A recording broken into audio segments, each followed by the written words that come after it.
राजीव जी का जन्म दिवस है, तो आज हम सब उनको याद करते हैं, उनकी विचारधारा को हम याद करते हैं।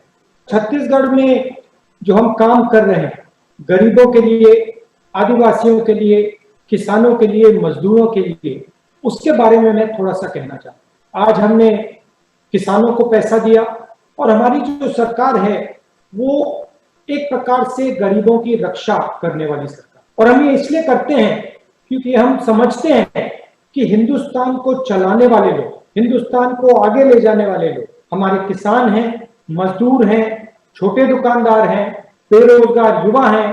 तो छत्तीसगढ़ इस मामले में जो पायनियरिंग काम कर रहा है, चाहे वो योजनाओं के थ्रू हो, चाहे वो डायरेक्ट किसानों को पैसा देने की बात हो, चाहे वो आदिवासियों की मदद करने की बात हो, वो एक प्रकार से पायनियरिंग काम कर रहा है। तो मैं इसके लिए कांग्रेस पार्टी के सब लोगों, मंत्रियों को, चीफ मिनिस्टर को, हमारे सब कार्यकर्ताओं को धन्यवाद करना चाहता हूं। अब थोड़ा सा मैं आपको नेशनल लेवल की बात करना चाहता हूं। आपको दिख रहा है कि देश में काफी लोगों को पिछले सालों में बहुत नुकसान हुआ है।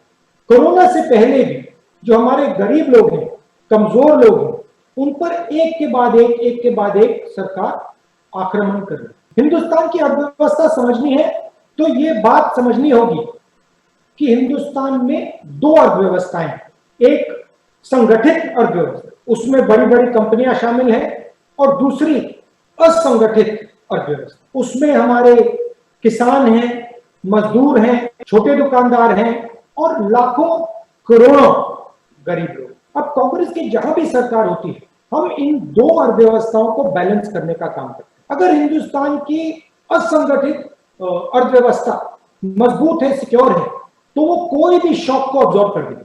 अब हुआ क्या कि पिछले 6 सालों में नरेंद्र मोदी जी ने असंगठित अर्थव्यवस्था पर आक्रमण किया है। क्यों किया है? इस असंगठित अर्थव्यवस्था में पैसा है और नरेंद्र मोदी जी उस पैसे को बिग बिजनेस के हवाले करना चाहते हैं। कैसे आक्रमण किया मैं आपको बता देता हूं। नरेंद्र मोदी जी ने गरीबों से कहा काले धन के खिलाफ लड़ाई है और उनसे अपना पैसा बैंक अकाउंट में डलवाया। उस पैसे का क्या इस्तेमाल हुआ? उस पैसे से नरेंद्र मोदी जी ने जो संगठित व्यवस्था को कंट्रोल करते हैं, हिंदुस्तान के सबसे बड़े 10-15 उनके मित्र, क्रोनी कैपिटलिस्ट जिसको हम कहते हैं, उनका कर्जा माफ करने का। उसके बाद जीएसटी, ये जीएसटी सिर्फ टैक्स नहीं है। आप कहोगे कैसे? मैं बताता हूं। जीएसटी में अलग अलग टैक्स लगाए, 4-5 अलग अलग टैक्स। ये 4-5 अलग अलग टैक्स क्यों है? क्योंकि जो मजबूत आदमी है वो आसानी से जाकर जहां उसे पहुंचना होता है पहुंचकर वो टैक्स बदल सकता है। मगर जो किसान है, जो असंगठित लोग हैं, जो गरीब लोग हैं, जो मजदूर हैं, वो इसके बारे में कुछ नहीं कर सकते, उनकी कोई पहुंच नहीं। तो ये जीएसटी भी जो हमारे प्रोडक्टिव स्टेट्स हैं, छत्तीसगढ़ जैसे, उनको चोट मारने का तरीका है और गरीबों से पैसे छीनकर उन्हीं 15-20 सबसे अमीर लोगों को पैसे देने का तरीका है। जीएसटी के बाद कोरोना आया, बिना कोई नोटिस के नरेंद्र मोदी जी ने पूरा देश बंद कर दिया। मैं मजदूरों से मिला, इन्होंने मुझसे पूछा कि नरेंद्र मोदी ने लॉकडाउन बिना वार्निंग के क्यों किया, एकदम क्यों किया? इसके पीछे सोच ये थी कि जो हमारे असंगठित अर्थव्यवस्था है उनको चोट पहुंचानी, रास्ता साफ करना। हमने मोदी जी की सरकार से कहा एकदम आप पैकेज दीजिए, रुकिए मत, बिना सोचे छोटे दुकानदारों को, small and medium size businesses को आप पैसा दीजिए, क्योंकि अगर ये नहीं बचेंगे तो हिंदुस्तान की अर्थव्यवस्था नहीं बचेगी। नरेंद्र मोदी जी ने 1 रुपया नहीं दिया। पैसा किसको दिया? लाखों करोड़ रुपए उन्हीं 15-20 लोगों का कर्जा माफ किया।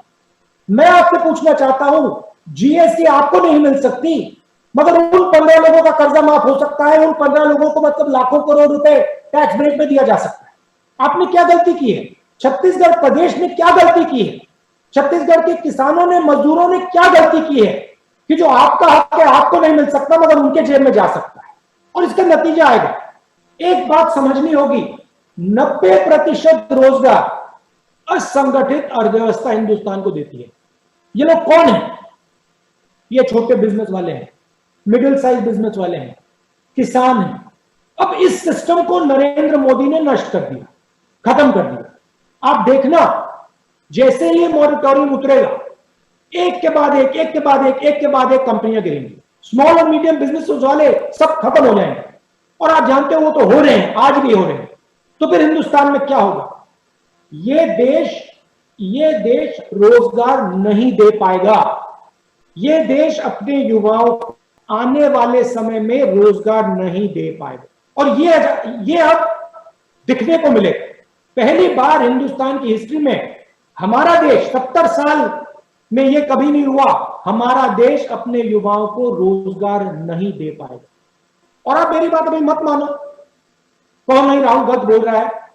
जैसे कोरोना के समय कहा था नहीं राहुल गलत बोल रहा है, मैंने कहा था जबरदस्त नुकसान होने वाला है, मीडिया वालों ने मेरा मजाक उड़ाया। बात मत मानो, 6-7 महीने रुक जाओ, आपको दिख जाएगा कि ये देश अपने युवाओं को रोजगार नहीं दे पाएगा। क्यों?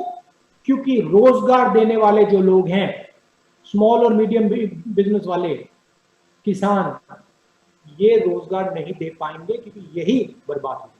तो अब सबसे बड़ा सवाल उठता है, हमारी जिम्मेदारी क्या है? छत्तीसगढ़ में हमारी जिम्मेदारी क्या है? हिंदुस्तान में कांग्रेस पार्टी की जिम्मेदारी क्या है?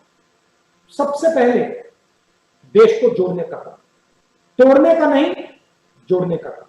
और फिर जो हमारे गरीब लोग हैं, चाहे वो किसान हो, मजदूर हो, स्मॉल एंड मीडियम बिजनेस वाले हो, दुकानदार हो, उनकी आवाज उठाने का काम।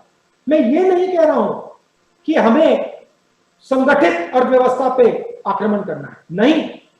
मैं ये कह रहा हूं कि हिंदुस्तान को असंगठित अर्थव्यवस्था और संगठित अर्थव्यवस्था के बीच में बैलेंस बनाना पड़ेगा। अगर यह बैलेंस टूट गया, इस देश को बहुत बुरा नुकसान होने वाला है। और नरेंद्र मोदी जी ने इस बैलेंस को तोड़ दिया है। तो हमारा काम इस बैलेंस को फिर से बनाने का है। एक तरफ असंगठित लोगों की मदद करने का है, उसमें मनरेगा शामिल है, भोजन का अधिकार, किसान को पैसा देने की योजना है, ये सब है। और दूसरी तरफ जिसको हम डेवलपमेंट कहते हैं, विकास कहते हैं, इन दोनों को बैलेंस करने की जरूरत है। ये हमारी जिम्मेदारी। और जहां भी बीजेपी और आरएसएस एक हिंदुस्तानी को दूसरे हिंदुस्तानी से लड़ाती है, जहां भी ये लोग नफरत फैलाते हैं, वहां पे कांग्रेस पार्टी के सिपाहियों को खड़ा होकर लोगों को जोड़ने का काम। मैं आपको बधाई देना चाहता हूं कि आप कांग्रेस पार्टी की विचारधारा के लिए लड़ रहे हो।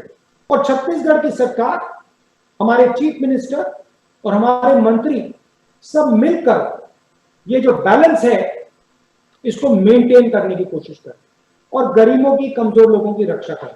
मैं आपका बहुत बहुत धन्यवाद करना चाहता हूं। और जो आपने ये जो राजीव भवन तैयार किए हैं, जिनका आज हम इनॉग्रेशन कर रहे हैं, कांग्रेस पार्टी हर डिस्ट्रिक्ट में होनी चाहिए। और जब ये हमारे ऑफिस खुलेंगे, इनके दरवाजे जनता के लिए खुले होने चाहिए। ये सिर्फ कांग्रेस पार्टी के ऑफिस नहीं हो, ये छत्तीसगढ़ की जनता के भवन हो। नाम जरूर राजीव गांधी भवन हो, मगर ये छत्तीसगढ़ की जनता के भवन हो, कांग्रेस पार्टी के भवन हो। और यहाँ पे कांग्रेस पार्टी के दरवाजे जनता के लिए खुले हैं। आप सबका मैं फिर से बहुत बहुत धन्यवाद करता हूं। नमस्कार, जय हिंद।